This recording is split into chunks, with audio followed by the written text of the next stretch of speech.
Congregarnos correctamente. Todos nosotros sabemos que la palabra de Dios dice que nosotros debemos de congregarnos constantemente, ¿verdad? Hebreos capítulo 10 dice, no dejando de congregarnos como algunos tienen por costumbre. Pero ¿por qué congregarnos? ¿Para qué congregarnos? ¿Qué hacer cuando nos congregamos? ¿Qué actitud de corazón debemos tener al venir los domingos a la iglesia, o los miércoles, o el servicio que haya en cualquier iglesia? ¿Cómo debemos hacerlo? ¿Qué debemos hacer? ¿Cuál es la actitud correcta? ¿Cómo debemos congregarnos correctamente? La palabra de Dios tiene mucho que decirnos acerca de esto. Por eso le invito a que me acompañe en pie al libro de Nehemías. Nehemías, capítulo 8. Aleluya. Verso del 1 al 12. Nehemías 8, verso del 1 al 12.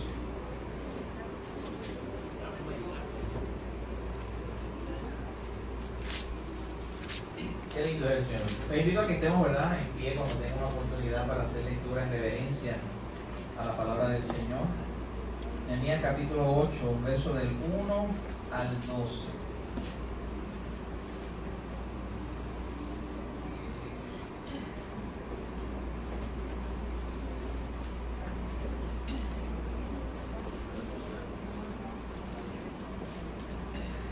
Nehemías está varios libros antes de Salmos.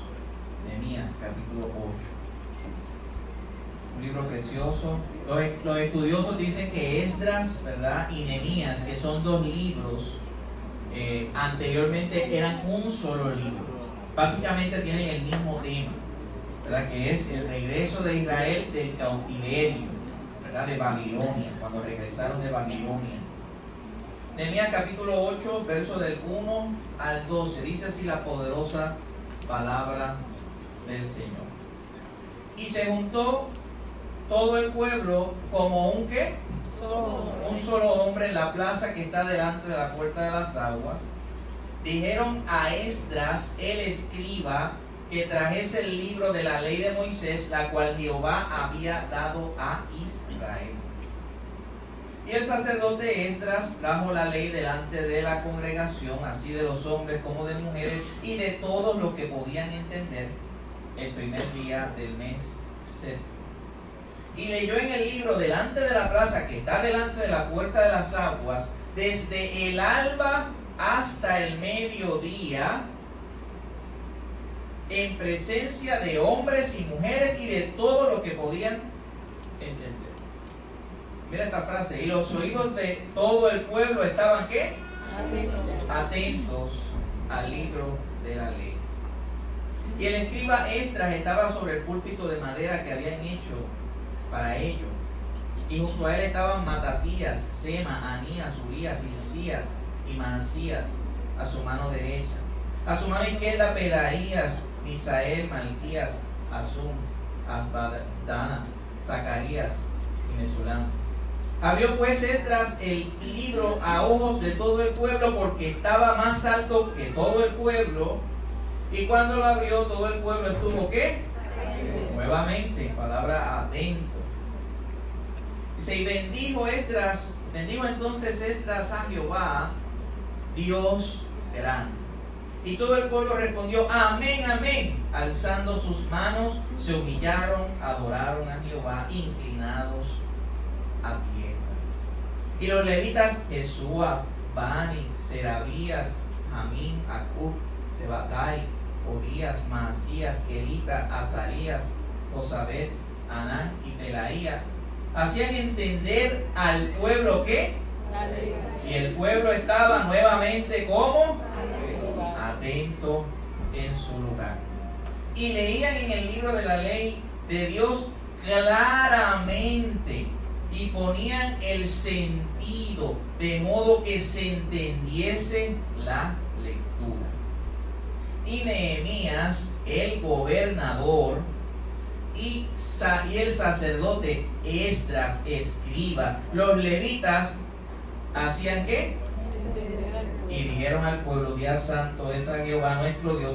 No os entristezcáis ni lloráis, porque todo el pueblo lloraba oyendo las palabras de la ley. Luego les dijo: id, comed grosuras y bebed vino dulce, y enviad porciones a los que no tienen nada preparado, porque el día santo es a nuestro Señor. No os entristezcáis, porque el gozo de Jehová es vuestra ¿qué? Fuerza. Eso es bien famoso. Los levitas pues hacían callar al pueblo, diciéndole: callad, porque es día ¿qué? Y no se entristezcan.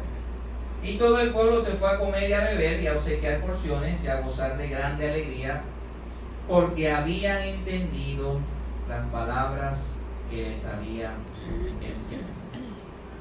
Padre, te damos gracias. Gracias por tu palabra. Ya tu palabra está bendecida, Señor. Solo te pido que cumpla el propósito para el cual es enviada en esta mañana. Tú conoces los corazones de todos mis hermanos, hermanas, jóvenes, adultos, ancianos, todos los que estamos reunidos aquí. Queremos escucharte a ti, Señor. No queremos escuchar palabras de hombre, de humana sabiduría. Queremos escuchar tu palabra. Espíritu Santo, obra milagrosamente en los corazones. Tócalos, contrita, reprende, exhorta, salva. Señor, convierte.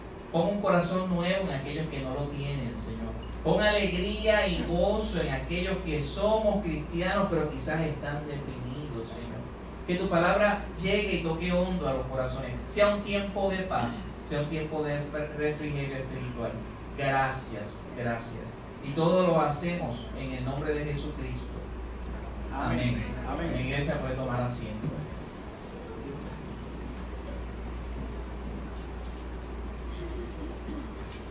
¿Qué pasó aquí?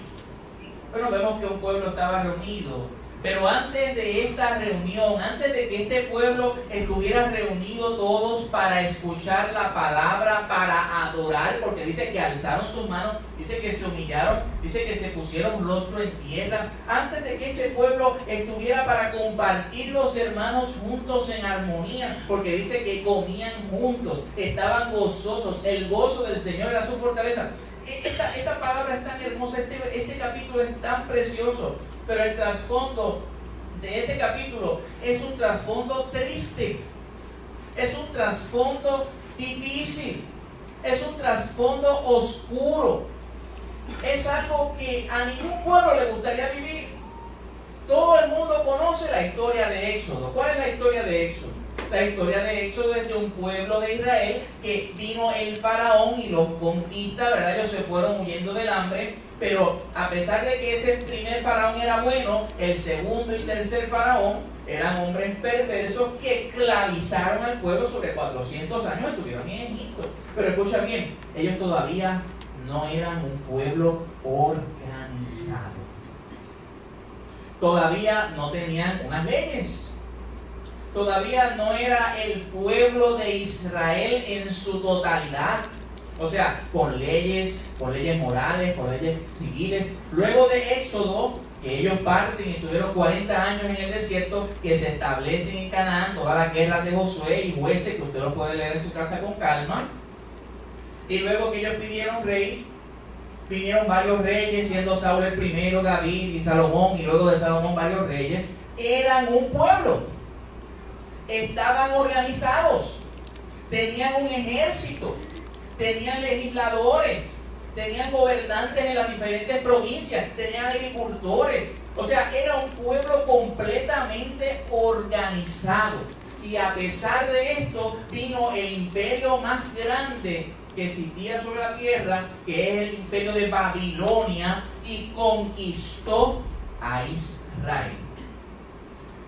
No sé si ustedes conocen la historia de Puerto Rico. Yo sé que conocemos la historia de Puerto Rico. A veces se nos olvida la historia de Puerto Rico.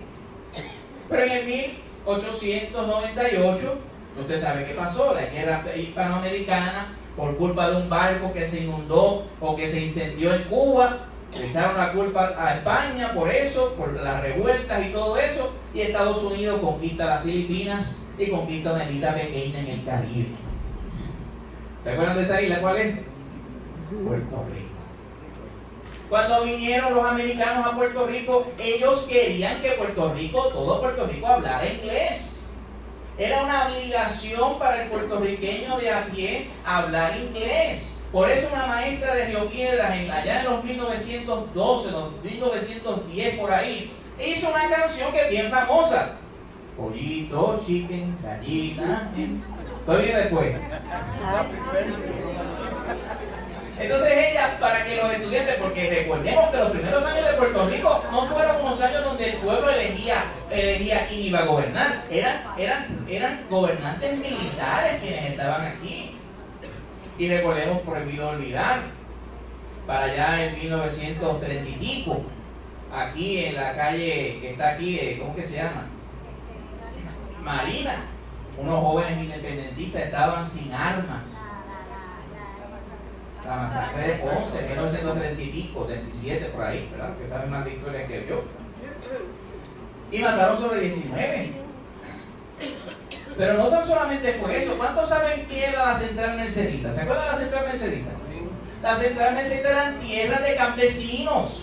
Eran tierras de nuestros antepasados, de nuestros tatarabuelos. Que vino el imperio y se las quitó y se las dio a los grandes industriales, ¿verdad? Y todo esto pasó. Y no es que yo estoy hablando mal de América, de Estados Unidos. Yo estoy diciendo una realidad. No se puede tapar el cielo con la mano. Pues de la misma forma vino el imperio de Nabucodonosor. Pero la diferencia, ¿sabes cuál fue la diferencia de Nabucodonosor con Estados Unidos? Que Estados Unidos nos permitió quedarnos aquí. Nabucodonosor y el imperio babilónico no permitió a los judíos quedarse en su tierra. Saquearon el templo, se llevaron todas las joyas, todas las cosas de oro, todo el altar fue saqueado, se quemó Jerusalén, quemaron todo, y a todos esos judíos que se quedaron, que estaban en ese momento, se los llevaron cautivos. ¿A dónde? A Babilonia. Y en Babilonia estuvieron 70 años cautivos, 70 años en que tenían que aprender los lenguajes de Babilonia, 70 años en que tenían que seguir las costumbres de Babilonia, 70 años en que ellos no se reunían a adorar a Dios, 70 años en que los gobernantes como Nabucodonosor, como Darío, obligaban a los israelitas a adorar a sus dioses. Y había más de 40 y pico mil, dice la palabra, de israelitas. Habían cientos de israelitas. Y todos ellos pecaron en la idolatría. Solamente habían 4 que no pecaron. ¿Usted sabe lo que es eso? O sea, estamos viendo el trasfondo de esta historia. Es un trasfondo oscuro, un trasfondo difícil. Ellos estaban en otra tierra, con otros lenguajes, con otras culturas. Pero Dios toca a un rey. Isaías capítulo 45. Que Dios nombra a este rey Ciro. Y lo nombra mi siervo. No era un rey cristiano, o sea, no era un rey de Israel, era un rey pagano, un rey de Persia. Y Ciro dice, conquista a Babilonia, ya Nabucodonosor había muerto, los hijos de Nabucodonosor habían muerto, él los conquista. Y dice, este pueblo es pueblo de Jehová y tiene que volver de la cautividad a Israel. Entonces surgen 3, ¿cómo decirlo? Procesiones, en las que el primero fue Zorobabel. Y Zorobabel va con unos cuantos judíos y comienzan ¿a qué? A reconstruir el templo. Luego de Zorobabel, pasados muchos años, viene Esdras. Y Esdras, que era el escriba, estaba ayudando al pueblo también. Y luego de varios años, llega Nehemías. Y ahí encontramos ese cruce entre Nehemías y Esdras en este capítulo 8 de Nehemías. ¿Para qué nosotros estamos aquí? Miremos los unos a los otros, miremos los unos a los otros. Yo lo veo a todos bien bonito y bien bonito. ¿Por qué estamos aquí? ¿Qué hacemos aquí? Oiga, yo le puedo hacer una pregunta. Usted tiene muchas cosas que hacer. Dígame si es o no correcto, que usted tiene muchas cosas que hacer. Miren, el lunes fue día de fiesta. Y el lunes para mí fue el día no de fiesta, sino de trabajo. ¿Por qué? Porque fue el día de limpiar el patio, el día de limpiar la casa, el día de hacer las cosas de la casa, que la tengo patas arriba, como dicen por ahí. Y de hecho el lunes no me dio el tiempo, porque ya estaba tan agotado que no podía. Yo podía el domingo ir a limpiar mi casa. Pues mira, ¿por qué no? ¿Por qué no quedarme en mi casa durmiendo? ¿Por qué no quedarme en mi casa tranquilo? ¿Por qué nosotros estamos aquí? Estamos aquí para celebrar a Jesucristo. Diga conmigo, Jesucristo. ¿Y celebrar qué de Jesucristo? Celebrar de que nosotros estábamos cautivos. Nosotros estábamos cautivos en el pecado. Nosotros estábamos sin fe, sin esperanza. Nosotros estábamos condenados. Nosotros estábamos malditos. Nosotros éramos la oveja negra de la casa. Nosotros estábamos sin fe, sin esperanza, sin Cristo, sin Dios en el mundo. Pero ahora que hemos aceptado a Jesucristo como nuestro único y exclusivo Señor y Salvador, ahora nosotros no somos siervos solamente, sino que somos hijos de Dios. Por eso la palabra del Señor dice: a todos los que le recibieron, a los que creen en su nombre, les dio la potestad. ¿Sabe lo que es la potestad del poder? Usted sabe que yo tengo llave de casa de mami. Y que yo no tengo que pedirle permiso a mami para entrar a la casa de mami. Y cuando yo voy a casa de mami, yo puedo abrir la nevera sin vergüenza. Y que yo puedo ir al baño y estar 2 horas en el baño en casa de mami. Y que yo puedo abrir el colchón de mami y acostarme allí tranquilo. Y usted sabe qué va a decir mami. Dijo que necesitas algo. Ella no me va a decir: vete de aquí, que hace que tú eres un carifresco, caripelado. Usted sabe lo que es que tú eres un hijo de Dios. Tu posición cambió. Ya tú no eres un esclavo, ahora tú eres un hijo. Ahora tú tienes entrada directa al trono de la gracia. No dependes de un sacerdote, ni dependes del pastor, ni dependes de nadie. Porque por medio de Jesucristo y su sangre preciosa, ahora no estamos cautivos. Ahora sí podemos decir: ahora soy libre, libre, libre, libre, libre. Porque si el Hijo libertare, seréis verdaderamente ¿qué? Libre. Aleluya. ¡Santo! Si permaneciereis en mi palabra, seréis verdaderamente mis hijos. Y conoceréis la verdad. Y la verdad os hará. Nosotros somos igual que el pueblo de Israel. Ellos estaban cautivos por una nación idólatra. Estaban cautivos, sus ojos estaban cegados. Habían pecado ante Dios, pero ahora eran libres. Ahora podían decir: somos pueblo nuevamente. Y por eso ellos se reunieron aquí. Y por eso dice la palabra, lo primero que dice en el verso 1. ¿Qué dice en el verso 1? Acompáñame aquí el verso 1. Dice: y se juntó, ¿qué parte del pueblo? ¿Y cómo se juntó el pueblo? ¿Como un qué? ¿Qué significa eso de un solo hombre? Una misma visión, un mismo espíritu, un mismo propósito, sin distracciones. Yo vengo a adorar a Dios, yo vengo a servir al Señor, yo vengo a gozarme porque ahora soy libre. Estoy con un solo propósito. Yo no vengo a la iglesia a mirar al que está a mi lado, o al que está al frente, o al que está detrás. Yo vengo con un propósito: a mirar a Cristo. Cristo es mi ejemplo, Cristo es mi Salvador. Yo vengo a gozarme en el Señor, yo vengo a bendecir al Señor. Yo vengo en un solo ¿qué? Espíritu. Yo vengo como un solo ¿qué? Hombre. Así estaba el pueblo de Israel, el pueblo de Judá en este momento, los Judá y Benjamín. Que sabemos que la historia del norte es otra. Así tenemos que venir a la iglesia. Tenemos que venir con un solo propósito. Ayer en la mañana estaba en Arecibo en una convención bautista de todas las iglesias bautistas del sur. Y el pastor Félix Cabrera, no sé si ustedes recuerdan a Félix Cabrera, hace un mes atrás estuvo aquí, el vicepresidente de la Convención Bautista en Estados Unidos. Dio una predicación. ¡Wow! ¡Qué tronco de predicación! En 15 minutos. Y él habló de la iglesia de Corinto.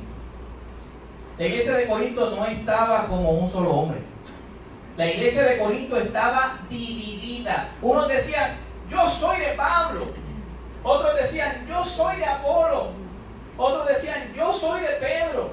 Y otros decían: yo soy de Cristo. Es como decir: yo soy de Pastor Gerardo. Si el Pastor Gerardo no está, yo no voy a la iglesia. Óyelo, qué lindo. Apolos. Y Apolos sabemos que era el gran elocuente de los tiempos bíblicos.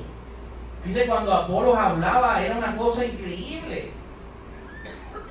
Otros son de Pedro. Y usted sabe que, comentando el pastor Félix Cabrera ayer, el apóstol Pedro nunca visitó la iglesia de Corinto. Nunca. ¿Y cómo es posible que ellos sean de Pedro si Pedro nunca visitó la iglesia de Corinto? Y me gustó una expresión que habló el pastor ayer. Es que esos son los YouTube Church y Google Church. No, a mí me gusta el predicador tal. A mí me gusta Otto Sánchez cuando predica. Otto Sánchez es mi predicador favorito. Sujel Michelin cuando predica. John MacArthur cuando predica. Perfecto, eso está bien. Pero nosotros no somos ni de Pedro, ni de Pablo, ni de Gerardo, ni de Apolo. Hay unos que dicen que son los más espirituales. Yo soy de Cristo. Y eso se oye bien. Pero depende del contexto que tú lo digas. Cuando la Biblia dice, sométanse ustedes a los pastores que Dios ha puesto sobre la casa. No, yo no soy el pastor, yo soy de Cristo. Hay gente así, que usa la espiritualidad como modo de esquivarse de las cosas que ya están escritas en la palabra. Pero hermano, Pablo hace la pregunta. Y Pablo dice, ¿está dividido Cristo? Dice, ¿acaso yo morí por ustedes? Dice Pablo a los Corintios. Dice, ¿acaso ustedes cuando se bautizan en nombre de Pablo? No, una iglesia dividida contra sí misma es una iglesia que carece, una iglesia que no tiene sentido. Esta iglesia tenemos que seguir el ejemplo de congregarnos correctamente como Nehemías capítulo 8. Tenemos que seguir el ejemplo de hacerlo como un solo hombre, como una sola iglesia, como un solo cuerpo, como una sola esposa de Jesucristo. En una reunión de pastores hace un tiempo atrás, yo hice un comentario y yo dije, las ovejas de Dios que están a mi cargo, porque yo también soy oveja, y uno de los pastores dijo, wow, eso es cierto. Hermano, ustedes no son mis ovejas, nosotros todos somos ovejas de Cristo, y todos tenemos que seguir a Jesucristo, y todos tenemos que adorar a Jesucristo.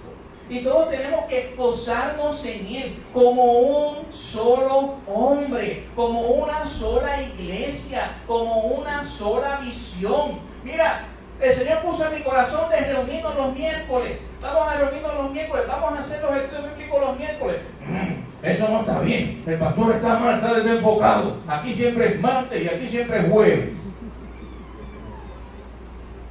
Hermano, cuando Dios pone en el corazón de un pastor algo, siga al pastor, siga la visión pastoral.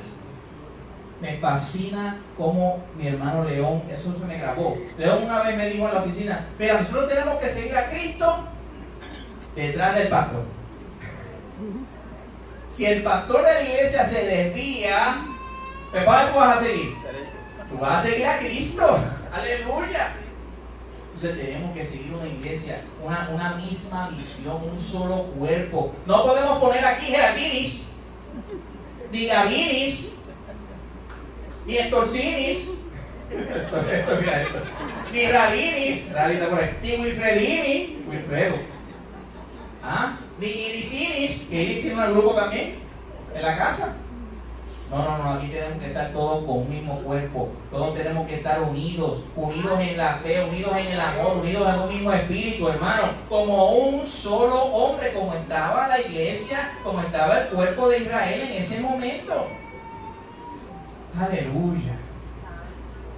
En el libro de Esdras, esto no lo vas a buscar.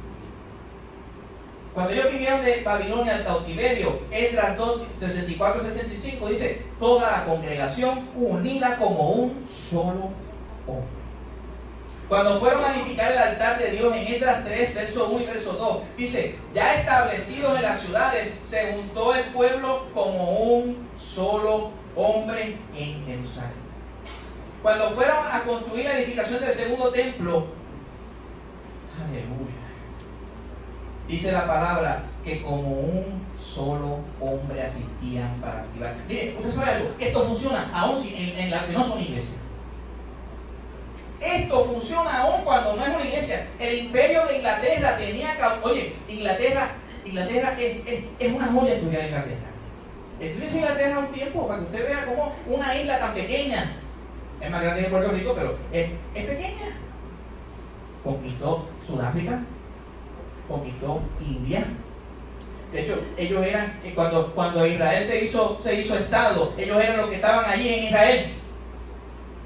Conquistó Estados Unidos. Y Inglaterra tenía cautivo a India. Pero vino un hombre sencillo, flaco, un hombre que uno dice, ¿quién es este? No era un siervo de Dios, pero hizo unas marchas grandes. Y por medio de esas marchas, todo el pueblo reunido y todo el pueblo en contra, sin tomar una sola arma, ese hombre pudo traer la independencia de un país tan enorme como es India, que tiene la segunda población más grande del mundo. China tiene la población más grande del mundo y luego le sigue India, que es un país enorme. Si esto funciona con las personas que no son cristianas, ¿cómo funcionará si nosotros todos nos unimos? ¿Sabes por qué a veces hay desunión? Porque nos desenfocamos. Nos desenfocamos en las cosas bobas de la vida. Cuando tenemos que enfocarnos en las cosas grandes, cuando tenemos que enfocarnos en que somos hijos, somos herederos, somos coherederos con Cristo, estamos para gozarnos, estamos para alegrarnos, somos un solo ¿qué? Cuerpo. Dile que está a tu lado, como un solo hombre. Y esto no es cuestión de la iglesia bautista Betel o las iglesias bautistas del sur, que tenemos que estar como un solo hombre. Esto es cuestión del cuerpo de Jesucristo. ¿Cuánto está el cuerpo de Jesucristo dividido, hermano? Dígame cuánto está el cuerpo de Jesucristo dividido. Yo puse algo en Facebook. Un hermano aquí en la iglesia me hizo una pregunta de la cremación. Un hermano aquí en la iglesia me hizo una pregunta y yo le contesté al hermano. Y yo dije, pues déjame ponerla en Facebook la contestación que le hice al hermano. Pues hermano, hubieron personas que, oye, cuando tú escribes algo y tú escribes algo en letras mayúsculas, los psicólogos, lo que saben, quiere decir que eso es gritado. ¿Sí? Si tú me envías un mensaje de texto y dices, todo está bien, en letras minúsculas, de repente, te despertaste esta mañana en todo letras mayúsculas, eso es, te despertaste esta mañana. Y hubieron hermanos que se molestaron por el comentario que hice de la cremación. Entonces mañana vamos a hacer la iglesia de los que creen en cremación y la iglesia de los que no creen en cremación. Hermano, hay temas, escucha esto, hay temas que podemos diferir, hermano, y seguimos siendo hermanos. Pero hay temas, yo le llamo temas negociables y temas no negociables. Hay temas que yo no puedo negociar. Jesucristo es el Salvador y no hay manera que puedas ir al cielo si no es a través de Jesucristo. Jesús viene por segunda vez, eso es una verdad bíblica, eso no hay manera que tú puedas decir eso. La palabra es infalible, pero también es inerrante, no hay error en la palabra. Eso no puede haber negociación entre tú y yo, porque entonces sí que hay separación completa. Pero ¿de cuántos otros temas existen? Que si Santo Señor Jesucristo, ¿cuántos otros temas hay? Agustín, ¿verdad? Comentaba, y ahora la cita no la tengo aquí, pero dice, en los temas que estamos de acuerdo, unidad. En los temas en que no estamos de acuerdo, amor. Y en los temas en que estamos completamente de desacuerdo, tolerancia. Tolerancia. ¿Como un solo qué? Como un solo hombre. Mira, a veces iglesias pentecostales predican la palabra, se convierten en... ¿Y tú sabes qué hay en mi corazón? Alegría. Amén. Un alma para Cristo. Pero a veces las luchas entre las denominaciones es tan grande, no puede existir. Tenemos que estar todos enfocados. Hermano, cuando Cristo venga, me va a decir, ok, déjame ver dónde están los pentecostales aquí, los bautistas aquí, los carismáticos aquí, y los discípulos de Cristo aquí, los evangélicos aquí, los metodistas aquí. No, hermano, vamos a ser todos hermanos, juntos en armonía. ¿Sabes por qué? Porque algo nos une. Porque la sangre que me limpió a mí es la misma sangre que limpia el pentecostal, que limpia el carismático, que limpia el bautista del norte o el bautista independiente. Somos un solo cuerpo, porque creemos en Jesucristo, nuestro Señor y nuestro Salvador. Amén. Dale un fuerte aplauso, amén, Señor.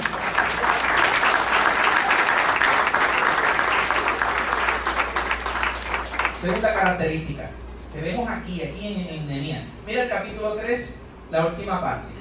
Perdóname, capítulo 8, verso 3, la última parte. Mira lo que dice la última parte. ¿Y los oídos de qué? ¿Estaban qué? Estamos en Nehemías 8:3, verso que leímos. ¿Estaban qué? Atentos a qué. Mira el capítulo 5, el verso 5, la última frase. Y cuando lo abrió, es decir, cuando Esdras abrió el libro, todo el pueblo tuvo qué. Mira el verso 7, la última frase del verso 7. Y el pueblo estaba qué. ¿En dónde? Cuando la palabra de Dios es expuesta, tiene que haber atención. Tiene que haber reverencia. Tiene que haber esta actitud de parte de ustedes. Señor, habla a mi corazón. Abro mi corazón completamente a lo que tú me vas a decir. Olvídate si dejaste el pavo quemándose y te fuiste para un restaurante por allá. Si alguien se ríe, que parece que eso fue lo que pasó. Olvídate de lo que dejaste si dejaste ropa lavando. Olvídate si mañana tienes una cita o si los resultados del MRI no han resuelto todavía. Estamos aquí ¿para qué? Para escuchar, para oír atentamente la palabra de Dios. Hermano, esta palabra es una joya. Esta palabra es lo más hermoso, lo más precioso que tú puedes tener. ¿Tú sabes algo? Que una vez Dios dio un castigo. ¿Cuántos castigos difíciles hay en la Biblia? ¿Cuántos castigos hay en la Biblia que tú dices, este es el peor castigo? Mira, California, ahora mismo el estado de California ha pasado por unas grandes. Hace unos años atrás hubo una sequía enorme en California. No sé si usted se acuerda de eso. En California hubo una sequía tan grande que los estanques enormes, las represas enormes, se estaban vaciando, se veían las fotos. Se resolvió ese problema, pero ahora tienen un problema serio. Un fuego forestal, que eso es una cosa increíble, no tienen control del fuego que tienen. Y algunas personas dicen que eso es un castigo de Dios. ¿Qué castigo tú dirías que es grande? Mira, el año pasado pasó el desastre más grande que ha ocurrido en Puerto Rico, Huracán María. Pero ¿quieres que te diga cuál es el desastre más grande? Si tú tienes donde anotar, anota esto y lo lees luego. Amós 8, 11 y 12. Amós capítulo 8, versos 11 y 12. He aquí vienen días, dice Jehová el Señor, en los cuales enviaré hambre a la tierra. No hambre de pan, ni de sed de agua, sino de oír la palabra de Jehová. E irán errantes de mar a mar, desde norte hasta el oriente, y cubrirán buscando palabra de Jehová, y no la hallarán. El castigo más grande que un ser humano puede tener es no tener accesibilidad a la palabra de Dios. Porque la palabra de Dios es Dios mismo hablando. Dios mismo hablando a la gente. Y no es una palabra que está exclusiva para mí. Pues eso es para todos los eruditos, los que estudian Biblia. No, esta palabra está accesible para todo ser humano. Usted sabe que en la iglesia católica, la iglesia tradicional, antes de los años 60, la Biblia estaba exclusiva. ¿Para quién? Para el sacerdote. Después del Concilio Vaticano II, que viene Juan 23, ¿usted se acuerda de Juan 23? Algo bueno que tuvo Juan 23 es que ahora la palabra en la iglesia católica está accesible, ¿qué? Para la gente. Pero la historia no es del 60 para acá. La palabra está accesible desde siempre. Aleluya. Esta palabra está accesible en tu casa. Esta palabra está accesible, mira, los que les gusta YouTube, sí, ahí hay buena predicación.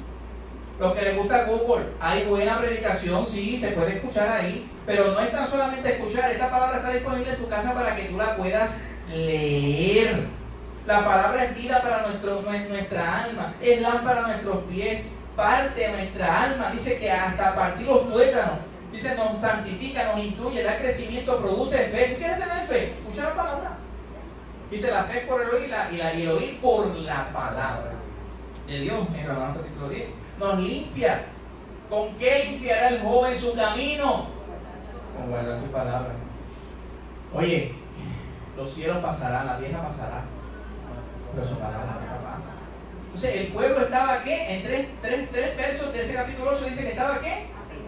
Atento, pastor, pero cuando usted va a terminar, ya lleva 20 minutos. Están contados por reloj. ¿Cuánto tiempo debe predicar un pastor? ¿Quién dijo algo por ahí que me gustó? ¿Sabe que los libros dicen que hay algunos libros que dicen que predicar menos es mejor porque cuando tú predicas menos tiempo condensas más lo que quieres decir y no estás buscando otras cosas que quizás no tienen que ver con el mensaje? Otros libros hablan de Charles Spurgeon y de otros predicadores, príncipes de predicación, que predicaban horas y horas y la gente escuchaba. ¿Tú sabes algo? Aleluya. Mira el verso 3. Aquí mismo estamos en Nehemías. Mira el verso 3.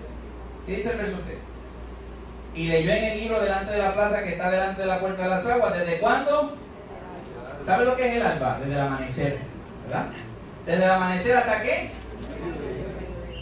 Pastor, son 12 versículos. ¿Cómo va a ser? ¿Usted leyó 12 versículos antes de empezar la predicación? Sí, leí 12 versículos. Me tardé como un minuto en leer 12 versículos. Imagínate Esdras leyendo la ley de Moisés. Desde el amanecer hasta el medio. Leyendo. Usted sabe lo que es escuchar, ¿verdad?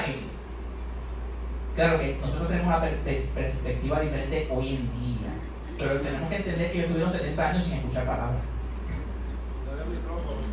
Era el micrófono. Pero dice que esta se puso en un lugar alto, ¿verdad? Y pregonaba la palabra. Y sabes que estas personas estaban como atentos. Si un alfiler cae, ¿qué pasaba con ese alfiler?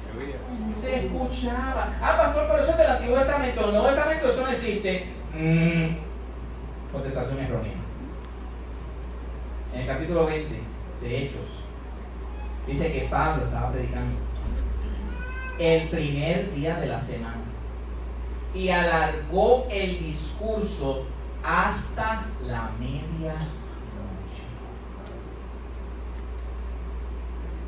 Hasta la medianoche. Bueno, fue tan largo el discurso que había un jovencito por allí que no le gustaba mucho. Y ese jovencito, ¿sabes qué pasó con él? Se llamaba Eutico. Dice la palabra que estaba sentado en la ventana, rendido de un sueño profundo, mientras Pablo disertaba largamente. ¿Y sabes qué le pasó a él? Que se durmió. Se cayó. Y cuando se cayó, ¿sabes qué pasó? Se murió. ¿Nos da risa? ¿Por qué no da risa que alguien se caiga y se muera? Porque no estaba escuchando la palabra de Dios, estaba pensando quizás en los juegos, ¿verdad? De cuando yo salga de aquí voy a jugar los juegos de Game Boy. Game Boy es viejo, ¿verdad? Pero el celular, o pensando en hacer otras cosas cuando me voy a ir y cuando terminará el pastor de predicar. Pero la misericordia de Dios es tan grande que fue el apóstol Pablo, se le echó encima y dice que ese muchacho resucitó. Pero ¿sabes qué hizo Pablo? Pablo dijo, estoy predicando mucho, yo creo que no voy a predicar más nada. ¿Sabes lo que hizo? Después de Pablo haber resucitado, ¿verdad? Que Dios lo resucitó por medio de Pablo, ¿verdad? Sabemos que Pablo no tiene poder desde Dios. Después de haber hecho el milagro y haber subido y partido el pan y comido, habló largamente hasta el alba. O sea, vamos a poner que estamos aquí nosotros reunidos, aquí ahora mismo. ¿Son qué hora es, hermano? Son las 12 en punto. Lo dijiste fuerte. No. 12 en punto. Y estamos aquí reunidos, yo estoy hablando. Y yo sigo a la 1, sigo a las 2, a las 3, Yo no sé si a las 4 haya alguien. A las 5, a las 6, 10 de la noche, 12 de la noche, y un muchacho que estaba en ese segundo piso se cayó y murió. Hoy lo resucito en el nombre del Señor. Vengo para acá y sigo predicando hasta el amanecer. ¡Wow! Con letra mayúscula. Dice que cuando Esdras estaba leyendo, leyó desde el alba hasta el mediodía, y en 3 partes de ese capítulo dice que la gente estaba ¿qué? Atenta. Porque lo que se está hablando es ¿qué? La palabra de ¿qué? Por eso cuando tú vengas los domingos, hermano, te voy a dar una buena noticia. Bueno, por lo menos yo. Lo más que predico es 1 hora. 1 horita. Eso es lo más, ¿verdad? Porque ahorita hice una pregunta: ¿cuánto se debe predicar? Lo necesario que el predicador, cuando predique, no importa el tiempo, es que delante de Dios, yo sé que lo que Dios me dio para ustedes, yo lo digo. ¿Sabes que cuando yo me paro aquí, yo no pienso en el tiempo? Yo no digo, ay, se me van a aburrir, o ay, se me van a cansar. No, a mí no me interesa el tiempo. Yo simplemente digo, voy a predicar la palabra de Dios. Lo que Dios me puso hoy, eso yo lo voy a traer. Ahora, hay predicadores que cometen un error, y a lo mejor lo que Dios le puso fueron 25 minutos de predicar, y dicen, tengo que predicar 1 hora. El tema es del amor, hermano, porque tenemos que amarnos los unos a los otros, y tenemos que amarnos y amarnos y amarnos y seguir amándonos. Y cuando terminemos de amarnos, tenemos que ¿qué? Amarnos más. Y si nos amamos mucho, tenemos que ¿qué? Y ese es un problema de muchos predicadores. Quizás me ha pasado a mí también, que cuando ya decimos todo lo que Dios nos dio para decir, nos ponemos la presión de que tenemos que seguir predicando, y lo que estamos haciendo es que dándole largas al asunto y dándole largas al asunto y dándole largas al asunto. Yo no sé si usted ha estado en un lugar que se ha dado largas al asunto, se ha dado largas al asunto, y usted lo que dice, ¿cuándo va a terminar? ¿Y cuándo va a terminar? ¿Y cuándo va a terminar? Porque de la misma forma que el pueblo tiene que estar atento a la palabra de Dios, los predicadores y las personas que hablamos la palabra, tenemos que entender que no nos predicamos a nosotros mismos. Predicamos a Cristo y a este crucificado, a este resucitado.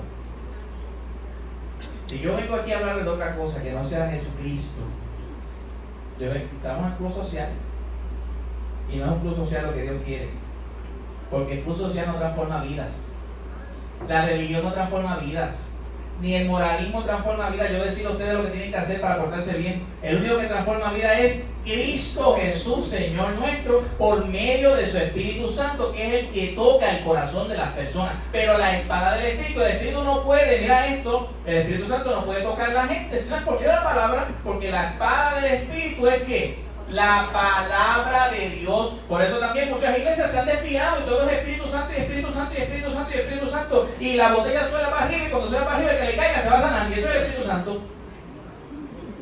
No, porque el Espíritu Santo se somete a la palabra, que de hecho la palabra la escribió el Espíritu, porque el Espíritu Santo es el autor de la palabra. Eso es lo que nosotros tenemos que buscar, ser atentos a la palabra, como ese pueblo. Cuando tengamos los domingos, hermano, atiende la palabra del Señor, porque la palabra del Señor es la que lo transforma a ustedes y me transforma a mí. Es la que produce en nosotros el querer como el hacer por su buena voluntad. Tercero, verso 6. Nehemías capítulo 8, verso 6. ¿Cómo congregarnos correctamente? Bendijo Esdras ¿a quién? Dios grande. Y todo el pueblo respondió ¿qué? Amén. Hicieron 3 cosas el pueblo. Lo primero que hicieron fue ¿qué? Alzar ¿qué? Alzar las manos. ¿Qué es eso de alzar las manos? Mira, Aarón, cuando Aarón era el sacerdote, el sumo sacerdote, bendecía al pueblo de Israel. ¿Sabes lo que hacía Aarón? ¿Alzaba qué? Mira, Pablo a Timoteo le dijo, los hombres quiero que oren en todo lugar y que levanten manos ¿qué? santa, sin ira ni qué. No es levantar la mano para dar a nuestras esposas ni maltratarlas, es levantar la mano para bendecir a nuestras esposas, para bendecir a Dios. Cuando Jesús fue a bendecir al pueblo, dice en Lucas 24:50, dice que los sacó de Betania, alzó las manos y los bendijo. Por lo tanto, cuando nosotros alzamos las manos en la iglesia, es un acto de bendecir al Señor. En una ocasión yo tenía una pregunta. ¿Por qué tenemos que bendecir a alguien que ya está bendecido? ¿O no es que Dios está bendecido? Dígame si Dios está bendecido o no está bendecido. ¿Por qué nosotros tenemos que bendecir? Bueno, ¿hasta qué punto Dios está bendecido? No tiene límite. Por lo tanto, nosotros le bendecimos sin límite. Le bendecimos miércoles, martes, jueves, lunes, domingo. Hermano, ¿hasta qué punto, cuán grandes cosas ha hecho Dios contigo? Que tú puedes decir, ok, hasta aquí lo bendije ya y ya no tengo que bendecirlo más. Yo llevo 50 años en el Evangelio, he alzado las manos muchas veces, he adorado al Señor muchas veces, pues por lo tanto, ya lo bendije tanto que ya acumulé y no tengo que bendecirlo más. Tengo que alzar las manos y tengo que adorarlo más. ¿Tú sabes de lo que Dios te libró? ¿Sabes de lo que Dios te libró? Nosotros teníamos un boleto automático al infierno. Así mismo. Nosotros, todo el mundo tiene un boleto automático al infierno. Porque la Biblia dice que todos nos hemos ¿qué? Que todos pecaron.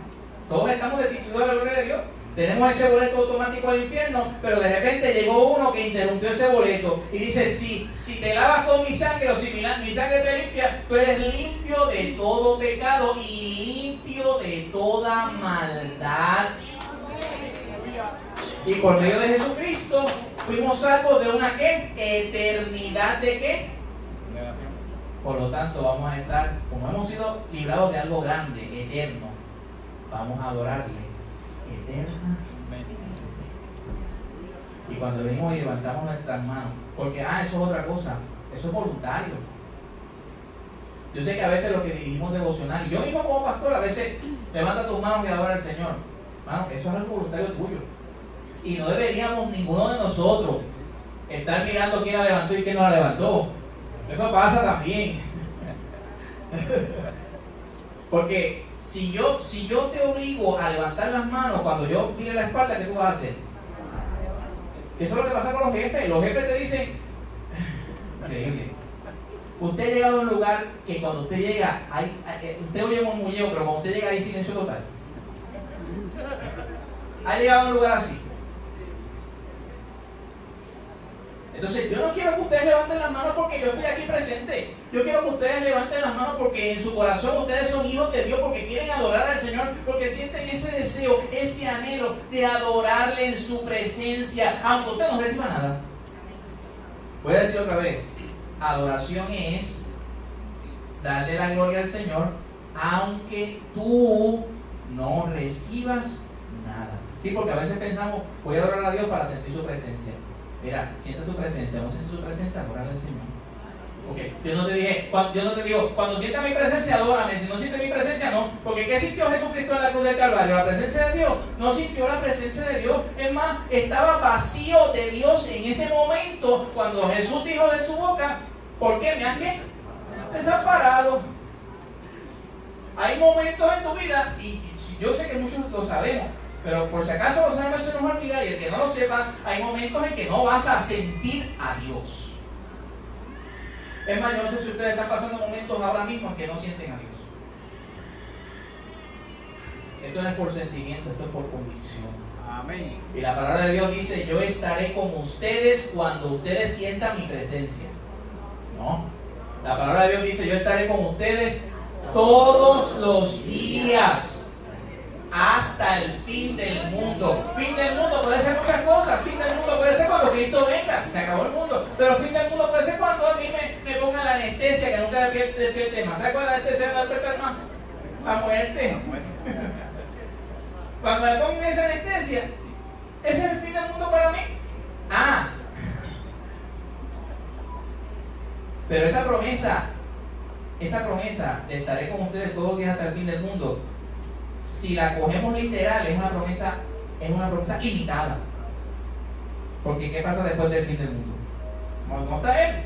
Acuérdate el contexto de ahí. Está diciendo, ustedes serán perseguidos, ustedes van a ser blasfemados, ustedes, la serpiente los van a hollar, ustedes hablarán en nuevas lenguas, los van a perseguir, pero escucha bien, yo voy a estar con ustedes hasta el fin. Pero ¿y qué pasa después del fin del mundo? Oye, no se turbe vuestro corazón, creed en Dios, creed también en mí. En la casa de mi Padre muchas moradas hay. Si no fuera lo hubiera dicho, voy pues a preparar lugar para vosotros, para que donde yo estoy, vosotros también estéis. Esto no es hasta el fin del mundo, esto es hasta la eternidad. Él estará con nosotros. Usted sabe cómo se siente una mujer cuando un hombre la abandona. Herida, dolida, triste.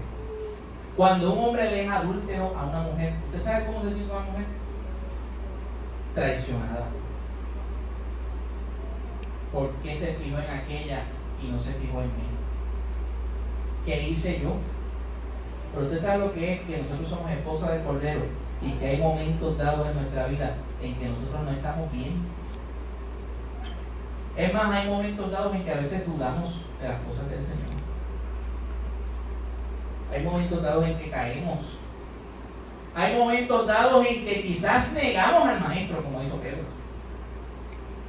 Pero usted sabe lo que es que Él nunca nos abandona. Siempre está ahí. Por eso le digo al pueblo de Israel, no temas, gusano de amor. Yo estaré contigo donde quiera que vayas. Y si vienen ríos grandes, no te anegarán. Y si vienen fuegos grandes, tú pisarás y no te va a doler, porque yo estaré contigo. ¿Tú puedes creer eso, hermano? Por eso puedes adorar al Señor. Por eso cuando vengamos a la iglesia, vengamos con una actitud de adorar al Señor, levantar nuestras manos. Mira, hay un pastor que le gusta mucho que se llama José Mercado. Hace unas semanas atrás de una conferencia y él habló del sacrificio. David dijo, no quiere sacrificio que yo daría. Mira, David era multimillonario, por dar todas las vacas que quisiera. Dice, no quiere sacrificio que yo daría. Los sacrificios de Dios son el espíritu quebrantado. Al espíritu contrito y humillado no despreciarás por Dios. No hay algo que a mí me moleste. Hay cosas que me molestan, pero algo que me molesta es cuando una persona no quiere aceptar su error. Muchas veces, ¿verdad? Como pastor he tenido que decir, hermano, mira, hermano, cometiste este error. Yo no he cometido nada, yo no he hecho nada. Y estoy hablando yo en términos humanos. Y hay cosas de ti que yo no sé, y hay cosas de mí que ninguno de ustedes sabe. Pero estamos hablando en términos de Dios.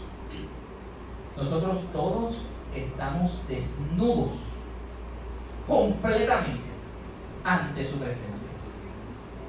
¿Y cómo nosotros cuando vamos a la presencia de Dios, cómo nos vamos a presentar? Es más, ¿con qué te presentarás delante de Dios? Por eso Pablo dice en Romanos capítulo 12, verso 1, dice que presentéis vuestros cuerpos como sacrificio vivo. Y el pastor José Mercado estaba explicando este verso y él decía, esto cuando adoramos a Dios en la iglesia, los devocionales, decimos sacrificio vivo, qué lindo se oye eso, se oye tan bonito, pero sacrificio es muerte. Dígame qué es sacrificio. Sacrificio es muerte. Sacrificio es sangre. Sacrificio es eso mismo, un sacrificio. Sacrificio vivo. Señor, muero al yo soy un pecador, muero a mí mismo. Porque hermano, todos los días nosotros tenemos que morir al yo. La palabra de Dios dice en Lucas 9:23, si alguno quiere venir en pos de mí, y niéguese a sí mismo. Pastor, si yo me negué a mí mismo a hacer este año cuando conocí al Señor, no. Tome su cruz, ¿qué? ¿Cada qué? ¿Sabes por qué? Porque yo es como un enanito que quiere crecer. Y quiere crecer, y quiere crecer, y quiere crecer, y todos los días quiere crecer, y hay que... Y de repente nos sentimos fuertes, nos sentimos como que ya vencí el yo, y de repente mañana, ese enano creció. Y tenemos que volver a ver Cristo sea crucificado. Con Cristo estoy juntamente crucificado, ya no vivo yo, más vive Cristo en mí. Así mismo. Todos los días de muerte para el cristiano. Eso es adoración verdadera. La adoración no es música, que conste, soy músico. Porque ¿cuántos de ustedes no son músicos aquí? Yo sé que hay personas que dicen que cantan, pero no cantan. Pero ¿cuántos de ustedes no cantan? Hay poquitas manos, ¿verdad? Porque no nos queremos reconocer. A veces yo me quiero que canto y mi esposa me dice Si adoración fuera cantar y fuera música, todos ustedes no pueden adorar a Dios. Pero como adoración no es cantar. ¿Que adoramos a Dios cantando? Sí. Que adoramos a Dios con instrumentos. Pues claro, el Salmo 150 que dice: adóralo en el salterio, con pandero y danza, con címbalo retonante. Claro que sí, toca la batería fuerte y la guitarra. Aunque a veces yo mando bajar.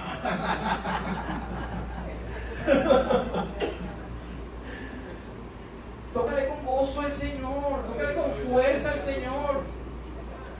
Eso, adoramos a Dios por ese medio, claro, pero eso no es la totalidad de oración.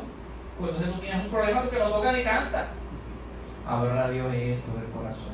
Aleluya. Que cuando Dios vea de ese sí que me está sacrificando alabanza, porque me está adorando en espíritu y tiempo. Por eso las tres características dice que ellos alzaban ¿qué? Las manos, se humillaban y adoraron a Jehová, quedándose ¿qué? En tierra. Verso 10. Cuando venimos a la iglesia, venimos a gozarnos. ¿Cuántos están gozosos? Verso 10. Dice: luego les dijo: ahí comer la grosura, beber vino dulce, enviar porciones a los que no tienen nada preparado, porque el día santo es a nuestro Señor. No es entristezca, y mira esta frase que se oye tanto en las iglesias, porque el gozo de Jehová es ¿qué? Se oye mucho. Pero ¿por qué hay gozo? ¿Por qué ellos tenían gozo? Ponle una marquita de Nehemías, porque nos falta otro verso más por leer. Acompáñame al Salmo 126. 126.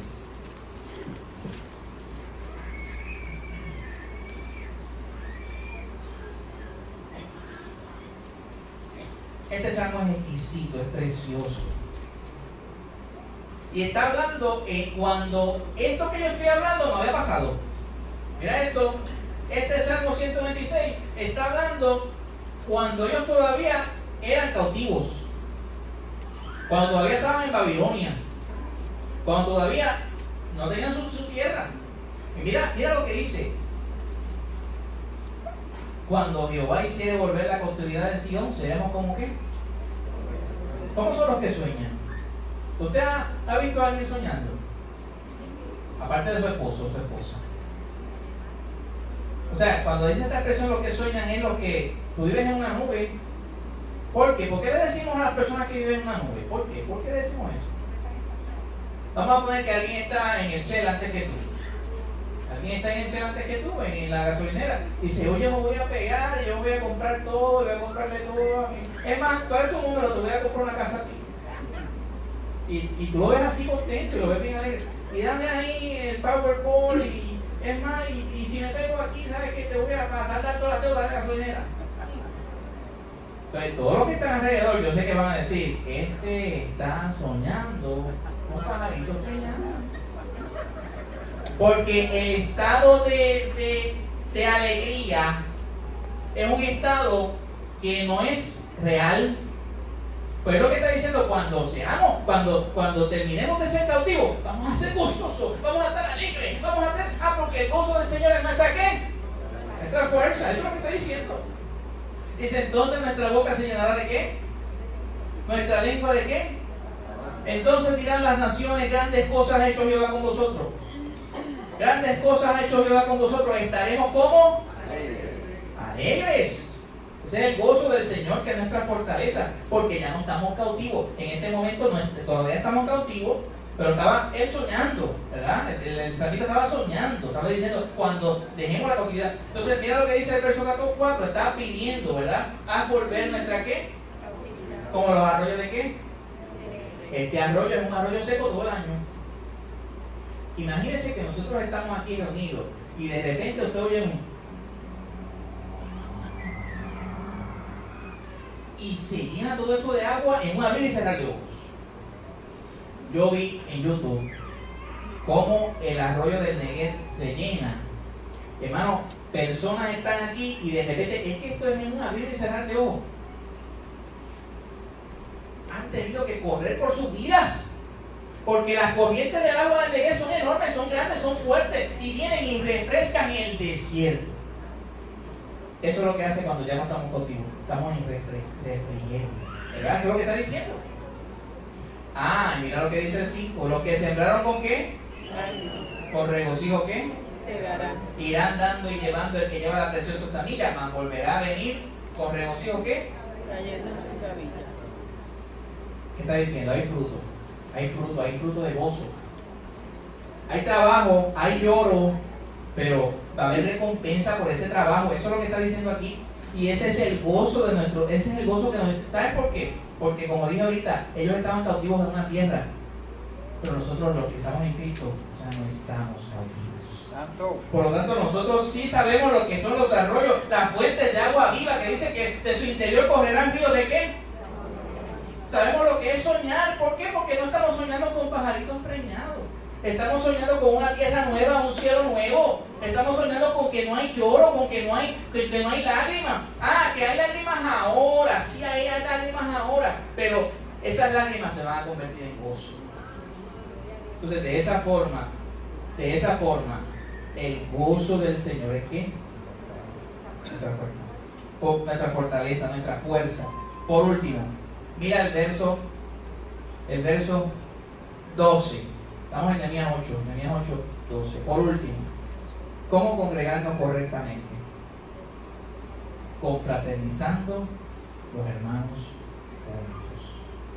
Mira, después de leer la Biblia, después de leer la ley de Moisés desde el amanecer hasta el mediodía, después de ellos humillarse, que ellos levantaron las manos, que ellos se arrodillaron, después de todo eso, después de gozarse en el Señor, después hicieron algo. Mira el verso 12, ¿qué dice?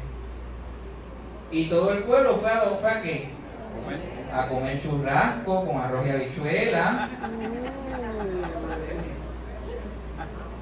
Ese es el almuerzo de hoy. Churrasco, arroz y habichuela, ¿verdad? Ensalada de papa. Todo eso. Dice, y todo el pueblo se fue a ¿qué? A comer y a ¿qué? Y a obsequiar ¿qué? Porciones y a gozar de ¿qué? O sea, había una coinonía entre los hermanos. Había una ¿qué? Si venimos a la iglesia es para confraternizar. Es para hablar. Es para preocuparnos los unos ¿qué? Con los otros. Es para amarnos. Es para ofendernos y perdonarnos. Una vez alguien vino donde mí y me dijo, mira cómo me ofendió esta persona. Mira lo que hizo esta persona conmigo. ¿Y sabes lo que yo le dije a esa persona? Ah, y no puedo perdonar. No, se me hace difícil perdonar. ¿Tú te acuerdas cuando tú me hiciste esto y esto a mí y me ofendiste? Me trataste mal. ¿Te acuerdas de eso? ¿Qué yo hice? Te perdoné. Eso tienes que hacer. Perdonar. Amarnos, confraternizar, bendecirnos, ayudarnos, protegernos, cuidarnos, ser los unos por los otros, ayudarnos, tratarnos bien.